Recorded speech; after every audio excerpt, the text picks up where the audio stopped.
आज हम बात करने वाले हैं मुगल साम्राज्य के उस विशाल जीवन चक्र की जिसे इसके प्रमुख युद्धों ने आकार दिया। ये सिर्फ तारीखों का कोई पुलिंदा नहीं है, बल्कि ये एक साम्राज्य के उदय, उसके चरम और फिर अति विस्तार के कारण हुए उसके पतन की एक पूरी महाकाव्य गाथा है। तो बिना किसी देरी के इस ऐतिहासिक सफर की शुरुआत करते हैं। इस एक्सप्लेनर का हमारा रोड मैप बहुत ही सीधा सा है। सबसे पहले मुगल साम्राज्य की नींव, फिर हुमायूं और शेर शाह का संघर्ष, उसके बाद अकबर की प्रमुख सैन्य विजय, फिर जहांगीर और शाहजहां का युग और अंत में औरंगजेब और साम्राज्य का पतन। तो चलिए पहले भाग से शुरू करते हैं, मुगल साम्राज्य की नींव और बाबर का आगमन। अगर हम बाबर की सैन्य गति को देखें तो वो सच में हैरान करने वाली थी। जरा सोचिए, लगातार 4 वर्षों में 4 बिल्कुल निर्णायक युद्ध। शुरुआत हुई 21 अप्रैल 1526 को, जब प्रथम पानीपत के युद्ध में इब्राहिम लोधी को हराकर इस साम्राज्य की नींव रखी गई। फिर ठीक अगले ही साल 16 मार्च 1527 को खानवा में राणा सांगा को मात दी। इसके बाद 29 जनवरी 1528 को चंदेरी में मेदिनी राय को हराया और आखिर में 6 मई 1529 को घाघरा के युद्ध में अफगान प्रतिरोध को भी पूरी तरह कुचल दिया। ये कोई तुक्का नहीं था, ये एक सोची समझी रणनीति थी जिसने उत्तर भारत की सत्ता को पूरी तरह से पलट कर रख दिया। अब आते हैं दूसरे भाग पर, हुमायूं और शेर शाह का वो संघर्ष जिसने सत्ता में एक बहुत ही नाटकीय मोड़ ला दिया था। बाबर के बाद हुमायूं ने 1532 के दोहरिया युद्ध में काफी अच्छी शुरुआत की थी, लेकिन जल्द ही उसका सामना एक शानदार रणनीतिकार शेर शाह सूरी से हो गया। अब देखिए हालात कितनी तेजी से बदलते हैं। 26 जून 1539 को चौसा के युद्ध में शेर शाह ने हुमायूं को करारी शिकस्त दी। मुगल सेना अभी ठीक से संभल भी नहीं पाई थी कि ठीक अगले ही साल 17 मई 1540 को कन्नौज के युद्ध में हुमायूं को फिर से एक बड़ी हार का सामना करना पड़ा। और इसका नतीजा क्या हुआ? हुमायूं को भारत छोड़कर निर्वासित होना पड़ा। एक ही झटके में पूरी बाजी पलट गई। लेकिन यहीं पर इतिहास एक बहुत ही अजीब मोड़ लेता है। 1543 में रायसीन विजय के बाद शेर शाह लगभग अपराजय लग रहा था, पर 1545 के कालिंजर अभियान में जब वो चंदेल शासक कीरत सिंह के खिलाफ अपनी जीत के बिल्कुल करीब था, तभी एक अचानक हुए बारूद विस्फोट में उसकी मौत हो गई। मतलब जिस इंसान ने मुगलों को भारत से बाहर खदेड़ दिया था, वो किसी रणभूमि में नहीं बल्कि एक भीषण दुर्घटना का शिकार हो गया। शेर शाह की मौत के बाद सूरी साम्राज्य बुरी तरह लड़खड़ाने लगा और 15 वर्षों के उस कठिन निर्वासन के बाद सही मौका देखकर हुमायूं ने वापसी कर ली।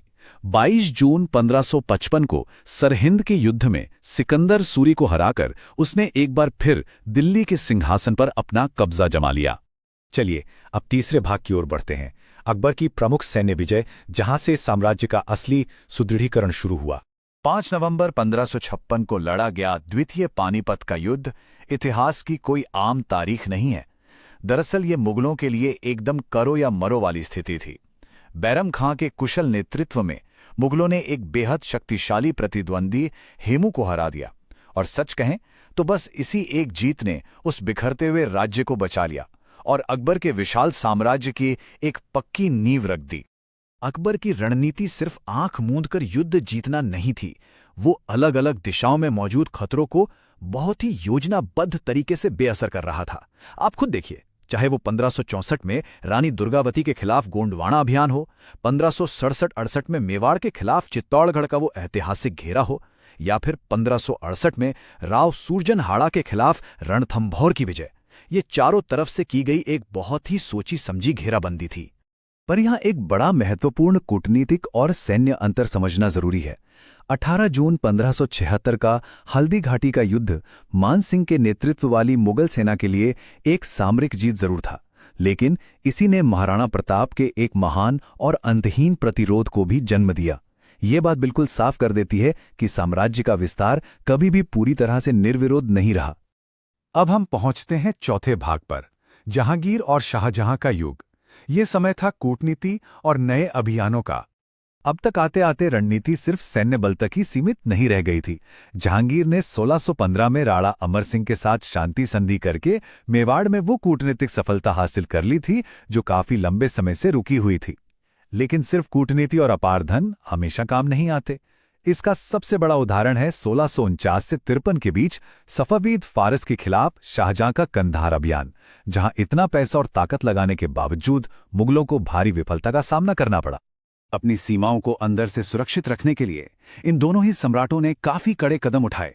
एक तरफ जहांगीर ने 1620 में कांगड़ा विजय प्राप्त की, तो वहीं शाहजहां ने जुझार सिंह के बुंदेला विद्रोह को कुचलकर घरेलू शांति बनाए रखी। इसके साथ ही 1636 के दक्कन अभियान के जरिए अहमदनगर, बीजापुर और गोलकुंडा की ओर दक्षिण दिशा में मुगलों का वो धीमा लेकिन अटल विस्तार लगातार जारी रहा। और अब आखिरी और पांचवां भाग, औरंगजेब और साम्राज्य का पतन, यानी वो अति विस्तार जो अंततः भारी पड़ा। उत्तराधिकार के युद्धों का ये दौर बहुत ही खौफनाक था। ये साफ दर्शाता है कि उस समय मुगल सिंहासन की आंतरिक कीमत कितनी ज्यादा क्रूर हो चुकी थी। सिर्फ 2 साल से भी कम समय में औरंगजेब ने 15 अप्रैल 1658 को धर्मत, 29 मई को सामूगढ़, 5 जनवरी 1659 को खाजवा और फिर देवराई के युद्धों में अपने ही सगे भाइयों और प्रतिद्वंदियों को एक एक करके रास्ते से हटा दिया। सत्ता हासिल करने के बाद औरंगजेब ने साम्राज्य की सीमाओं को खींचकर उनके बिल्कुल अंतिम छोर तक धकेल दिया। 1686 में आदिल शाही राजवंश से बीजापुर और 1687 में कुतुब शाही से गोलकुंडा छीनकर उसने इन स्वतंत्र सल्तनतों को हमेशा के लिए खत्म कर दिया।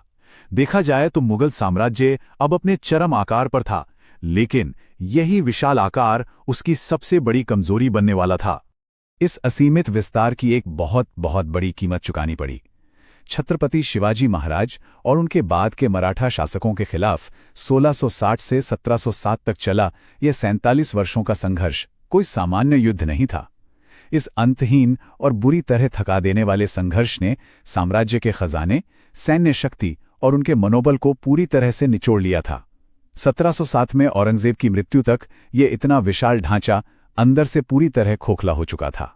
और अंत में इतिहास हमारे सामने एक बहुत ही ज्वलंत सवाल छोड़ जाता है। क्या अत्यधिक महत्वाकांक्षा और साम्राज्य को बिना रोके फैलाते रहने की उस जिद ने ही इस महान सत्ता की नींव खोद दी थी?